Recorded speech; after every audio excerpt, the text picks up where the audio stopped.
बांग्लादेश एक बार फिर सुलग रहा है। पिछले साल के छात्र आंदोलन का एक प्रमुख चेहरा शरीफ उस्मान हादी अब हमारे बीच नहीं रहे, लेकिन उनकी मौत ने पूरी राजधानी ढाका को हिंसा की आग में झोंक दिया है।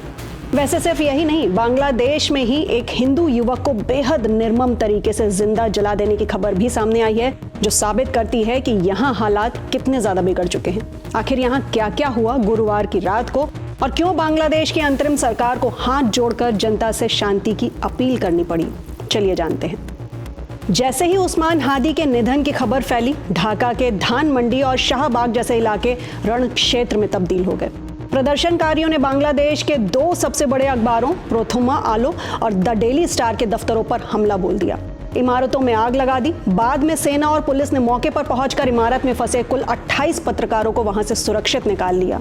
लेकिन आज इन अखबारों का काम पूरी तरह से ठप है। इतना ही नहीं, धान मंडी 32 स्थित शेख मुजीबुर रहमान के ऐतिहासिक घर पर भी हमला हुआ, जहां जेसीबी मशीनों से तोड़फोड़ देखी गई। ये वही जगह है जिसे संग्रहालय बनाया गया था, लेकिन 5 अगस्त के बाद इस पर यह तीसरा बड़ा हमला है। अब सवाल ये है कि उस्मान हादी आखिर थे कौन?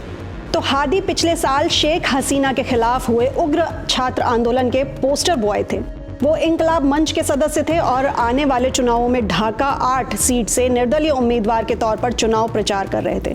हालांकि उनकी अपनी ही सरकार यानी यूनुस सरकार ने उनके मंच को भंग कर दिया था और चुनाव लड़ने पर रोक लगा दी थी। फिर भी छात्रों के बीच उनका दबदबा जबरदस्त तरीके से कायम था। हादी पर हमला पिछले शुक्रवार को हुआ था, जब वो ढाका की एक मस्जिद से निकल रहे थे।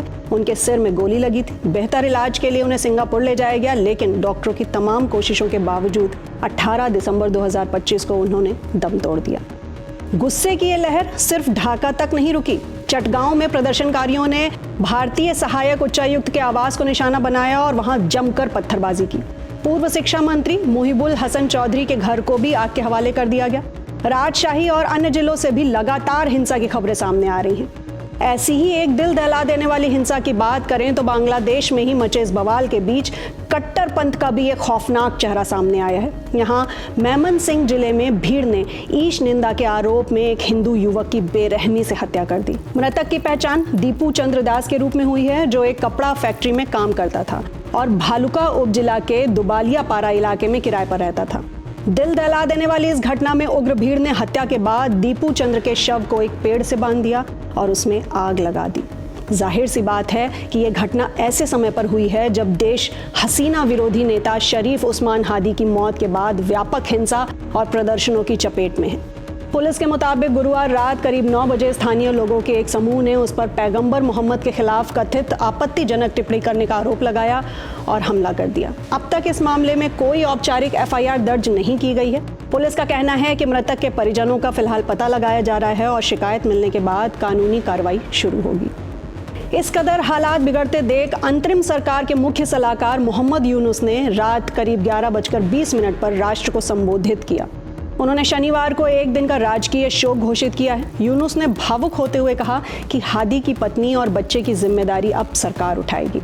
उन्होंने जनता से अपील की कि वो अफवाहों पर ध्यान ना दें और पराजित ताकतों के जाल में ना फंसें। उन्होंने साफ संदेश दिया कि हादी के हत्यारों को सख्त से सख्त सजा दी जाएगी।